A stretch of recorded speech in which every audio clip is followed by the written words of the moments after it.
Hey everybody, Voltas here, coming through your speakers, and today we've got a 1v1 matchup, just like I like it, between a Zerg and a Protoss player. So this is, I think, the IPL Season 3. We're here on Shakura's Plateau. So let's get this thing rolling. In the upper right-hand corner, the blue Terran. It is none other than oGs's TheStC. Now, I did a little research on the TheStC, and it looks like he was a pretty dominant player during the StarCraft 2 beta. But he had to do the mandatory army obligation that all young Korean males have to do. And so he kind of dumped out of the scene for a little while to fulfill his obligation to the Korean army. And I guess that is done. And since then, he has dove in and tried to get himself into the qualifiers of the GSL, as well as it looks like he's in the IPL here today. So we'll see how he does. He was obviously a big star, has potential, just kind of got to get his feet wet and get himself out there, which is what he is doing. But he is doing it against a Zerg player, and let's introduce him. In the upper left-hand corner of Shakura's Plateau is the purple Zerg player, Stephano. Stephano is a French player and started off in the Warcraft era and then migrated over to StarCraft when it launched. I think I've casted one of his games before. I'm not sure. He is definitely a European star, and he is going against a Korean player. Two different meta games clashing here, so we'll see how that turns out. See who comes up on top, at least in this engagement. Both sides are doing an early expand. Looks like the TheStC is going to go ahead and just launch up and build his command center on the low ground. And to be honest, going against Zerg with a build like that, you know, a lot of times a Terran will go ahead and turtle up, especially knowing that there might be some kind of early Zergling aggression. I think, I guess TheStC is just pretty confident that he's not going to see a lot of that. Now, Stephano is going to see what's going on here. He's going to see a little bit. He's going to see this production going on. I'm not sure. Is he going to do anything about this? Yeah, okay. He pulls off the SCV. He's got a guy defending. Oh, he almost... It looks like that is a gnarly little freaking drone. He is going for the throat. Look at him. He's a baller. He's all up in the base. He's like, I'm going to finish you. But he eventually gets pulled away, and with the barracks done, a lot of that is going to finish out. It looks like I have a little bit of lag on my end. That is probably because I am producing another video right now. Hopefully it doesn't totally kill me, and I think it's about done. Hopefully that was the save button going on, so we'll have that video and this video up. Still trying to get my video production back in swing after I lost out to a little incident of a trial version of a piece of software I was using to capture expired, and then I was like, I don't know how to capture anymore. So we're seeing how things go with the tools I have here. It seems to be working okay. I've already got one video up, and there's some more lag. I'm hoping that will stop. I'd flip out of here, but I'm already a good 4 minutes and 39 seconds, so have some patience. Hopefully all that will be done before we get any real action, because there is not a lot of real action going on, so we'll stutter step our way through this and see what happens from there. Looks like the Terran is finally walling off after he has already expanded down here, already set up his second command center, is putting some Marines out front to do some kind of defensive maneuvers if there was any kind of Zergling aggression, which we are not seeing. On the production tab, we do see the Zerg is going to put together the metabolic boost, so he is going to be using Zerglings for some sort of harassment, some sort of build up. That's almost a natural thing. I can't imagine a build from Zerg that didn't have Zerglings augmenting whatever you're doing in some capacity. So yeah, he is going to put the metabolic boost together and get that Zergling speed cranking. Get them fast Zerglings out on the field. We got Queen down at the lower end here and a Queen up here. Puking and pooping and gooing and doing the Zerg thing. Because that's how they roll. I say they affectionately because I've only played Zerg only so much. It's good stuff. It's just not my cup of tea at this point. I think even in StarCraft 1, I preferred Protoss / Terran, and I've kind of just moved to that with StarCraft 2. But I don't know, maybe further down the road I'll play with the other races. It's always good to understand and being able to play with the other races because I've learned a lot actually playing the different races as far as timings go, as far as what units they're building, what to expect in their tech tree. You know, it's okay to read about it and to watch other people do it, but when you're actually doing it and having hands-on and figuring out, you know, kind of the mechanics and the timings and getting the mindset, even the mindset of, say, like a Zerg is a good idea. Because the mindset of a Zerg player is totally different than, say, somebody who primarily focuses on Protoss. I can't even imagine getting your mindset together when playing random, other than, you know, having a few staple builds and just kind of winging it and saying, this is what I'm going to do here, and I'm only going to be able to deviate from that path just a little bit. But, you know, I guess there are some successful random players, just not a whole lot. Now, my frame rate is kind of falling off to almost nothing. Hopefully my audio is not staggering as well.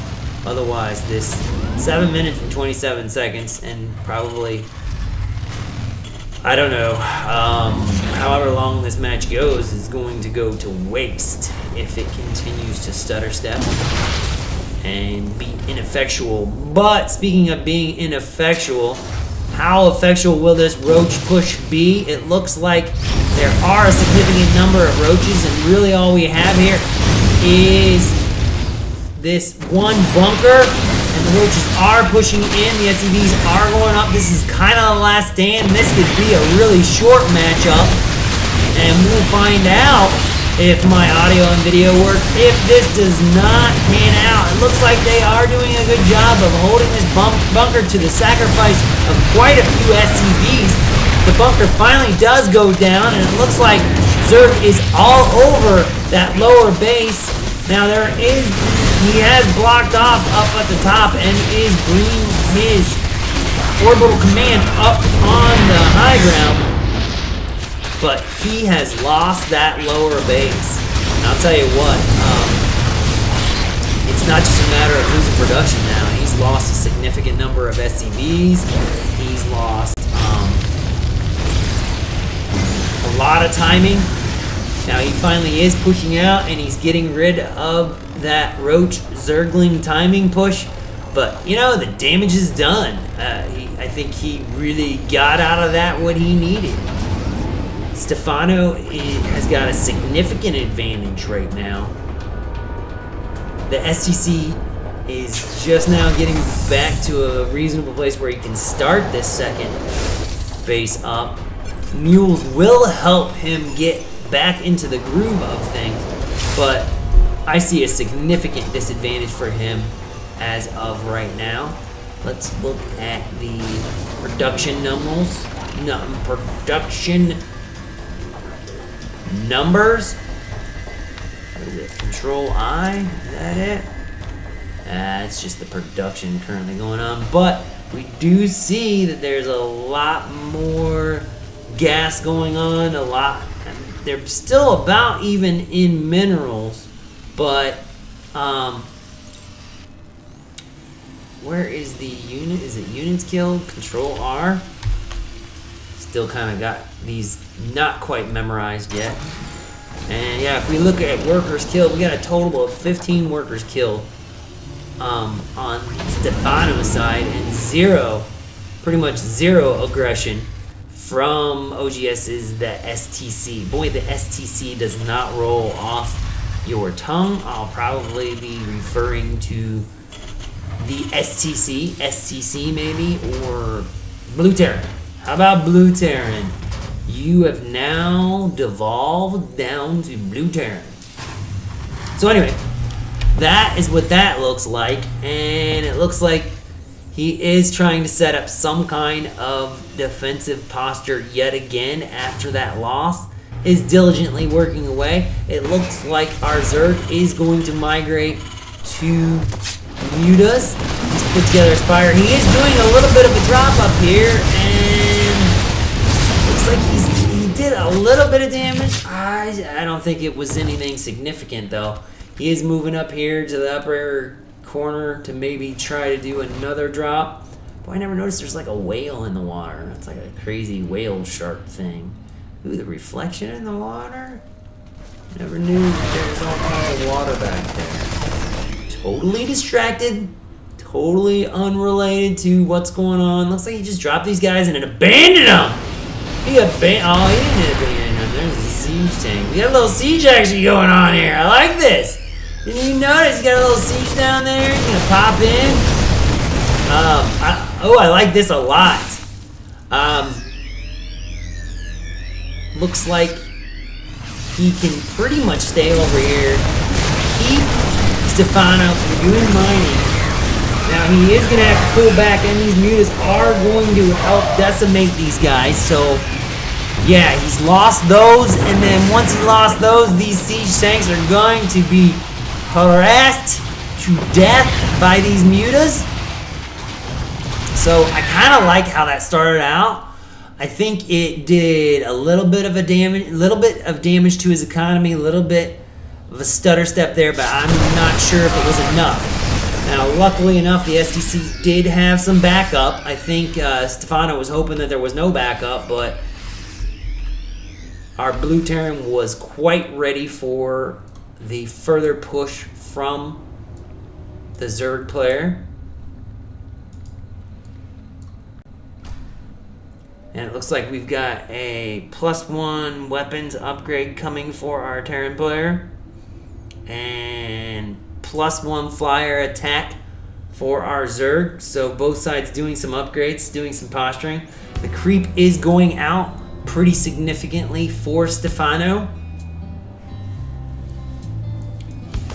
And once that creep gets in place, that's just that much quicker that our Zerg player can react or attack the Terran player. The Terran player is rightly addressing this by pushing the creep back with a small little troop of, well, I shouldn't say small, with his main army of Marines and siege, trying to set up some kind of siege line on our Zerg player right there in the middle of the creep, kind of putting his foot down, saying, "You will not pass."